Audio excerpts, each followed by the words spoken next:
पटना की राजनीति में इन दिनों एक कहानी चर्चा में है। एक ऐसी कहानी जिसमें बेटे के उठाए गए कदम का असर आज उसकी मां पर पड़ रहा है। 18 साल से एक जगह रह रही पूर्व मुख्यमंत्री राबड़ी देवी को अचानक अपना सरकारी बंगला खाली करना पड़ रहा है। नोटिस जारी कर दिया गया है और उसके बाद सियासी आरोप प्रत्यारोप का दौर भी शुरू हो गया है। लोगों को लगा कि यह सत्ता परिवर्तन का असर है, लेकिन असली सच इससे बिल्कुल उलट है। यह फैसला न तो नीतीश सरकार की वजह से हुआ है, न ही किसी राजनीतिक बदले का नतीजा है। असल में वजह है राबड़ी देवी का बेटा तेजस्वी यादव। जी हां, तेजस्वी की वजह से ही मां राबड़ी देवी को अपना बंगला खाली करना पड़ रहा है। दरअसल राबड़ी देवी के बेटे तेजस्वी यादव ने 8 साल पहले एक याचिका दायर की थी। वही याचिका अब राबड़ी के आवास खाली करने की वजह बनी है। आज आपको पूरी कहानी समझाएंगे कि यह पूरा मामला कैसे शुरू हुआ, क्यों हाईकोर्ट ने आजीवन सरकारी बंगले का नियम खत्म किया और कैसे तेजस्वी का सिस्टम सुधार आज उन्हीं के घर का पता बदल रहा है। नमस्कार, मैं हूं सुनील राउत और आप देख रहे हैं वीके न्यूज का एक्सप्लेनर। भवन निर्माण विभाग ने आदेश जारी किया है राबड़ी देवी को 10 सर्कुलर रोड वाला पटना का बंगला खाली करना होगा। यह वही घर है जहां वो 16 जनवरी 2006 से यानी कि पूरे 18 साल से रह रही थी। अब उन्हें नया सरकारी आवास 39 हार्डिंग रोड, जो विधानसभा परिषद में नेता प्रतिपक्ष के लिए निर्धारित बंगला है, उसे अलॉट किया गया है। यहां पर सवाल उठता है, राबड़ी देवी पूर्व मुख्यमंत्री भी है और नेता प्रतिपक्ष भी, तो फिर उन्हें हटाया क्यों जा रहा है? इसका जवाब राजनीति में नहीं, एक कोर्ट ऑर्डर में है। मामला शुरू होता है वर्ष 2017 से। तेजस्वी यादव उस वक्त उप मुख्यमंत्री थे। वे उस समय रहते थे 5 देश रत्न मार्ग पर, जो उप मुख्यमंत्री का आधिकारिक आवास है। लेकिन जब नीतीश कुमार ने अचानक आरजेडी से अलग होकर बीजेपी के साथ सरकार बनाई तो स्थिति पलट गई। नए आदेश में तेजस्वी यादव को बंगला खाली करने को कहा गया। तेजस्वी ने कहा बंगला व्यक्ति का नहीं, पद का होना चाहिए और सरकार आवास नियमों में मनमानी कर रही है, इसलिए वे पटना हाईकोर्ट पहुंच गए। उन्होंने एक बड़ी मांग रखी, पूर्व मुख्यमंत्रियों और उच्च पदों से जुड़े लोगों को मिलने वाली सुविधाओं के लिए स्पष्ट नियम बनाए जाए। यही वो कदम है जिसकी वजह से आज नियम बदल चुके हैं और उसी नियम का असर अब राबड़ी देवी पर पड़ रहा है।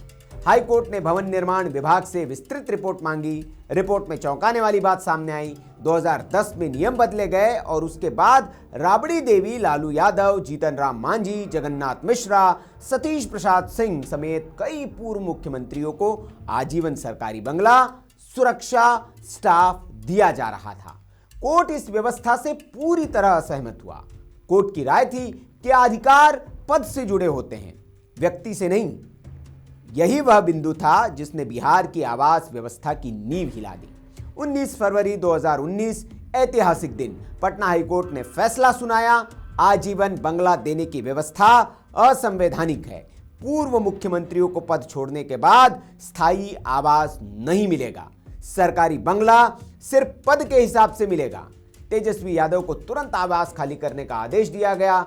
इस फैसले ने सिस्टम की पुरानी परंपरा को तोड़ दिया और बहुत लोगों को उस समय यह अंदाजा नहीं था कि एक दिन यही नियम तेजस्वी के ही परिवार पर भी लागू होगा। इस फैसले के आधार पर आज स्थिति यह है, राबड़ी देवी नई भूमिका में विधानसभा परिषद की नेता प्रतिपक्ष है। उनके पद के हिसाब से निर्धारित बंगला है 39 हार्डिंग रोड, इसलिए उन्हें 10 सर्कुलर रोड छोड़ना पड़ेगा। तेजस्वी यादव वर्तमान में विधानसभा में नेता प्रतिपक्ष है। उनके लिए निर्धारित बंगला है पोलो रोड, लेकिन वे अभी भी राबड़ी के साथ 10 सर्कुलर रोड में ही रहते हैं। अब उन्हें भी औपचारिक रूप से पता बदलना होगा, यानी बंगला बदलना सिर्फ राबड़ी देवी का मुद्दा नहीं है, पूरा परिवार नई एड्रेस लिस्ट में शिफ्ट होगा। बिहार की राजनीति में यह घटना इसलिए चर्चा में है क्योंकि आरजेडी समर्थक इसे सत्ता परिवर्तन का असर मान रहे हैं, बदले की राजनीति से जोड़कर देख रहे हैं। लेकिन असलियत यह है कि नीतीश सरकार ने नहीं, कोर्ट ने यह व्यवस्था लागू की है और ये कोर्ट व्यवस्था तेजस्वी की 2017 वाली याचिका की वजह से आई थी।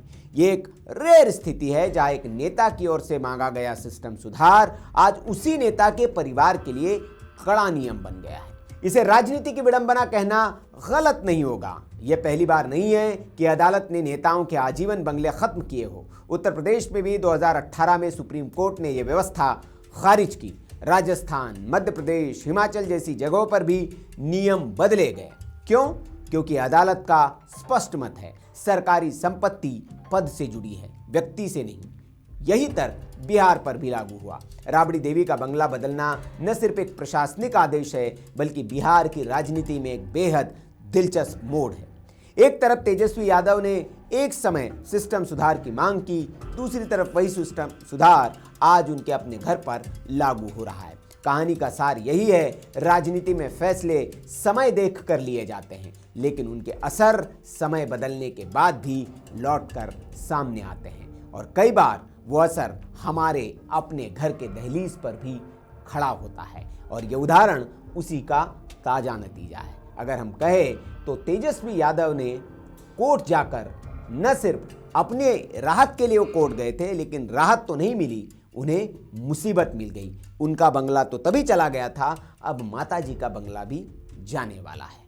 तो ये रहा इस बात पर एक्सप्लेनर। तो जो इस मामले पर राजनीति कर रहे हैं, राजनीति से जोड़कर देख रहे हैं, उनको यह खबर आप फॉरवर्ड कर दीजिए ताकि उनके भ्रम भी दूर हो जाए। ये एक्सप्लेनर आपको कैसा लगा आप कमेंट करके हमें ज़रूर बताएं। अच्छा लगा हो तो लाइक और शेयर ज़रूर करें और ऐसे एक्सप्लेनर अगर आगे आप देखना चाहते हैं, चैनल को सब्सक्राइब नहीं किया है तो सब्सक्राइब कर ले। ऐसी खबरों के लिए देखते रहिए वीके न्यूज़।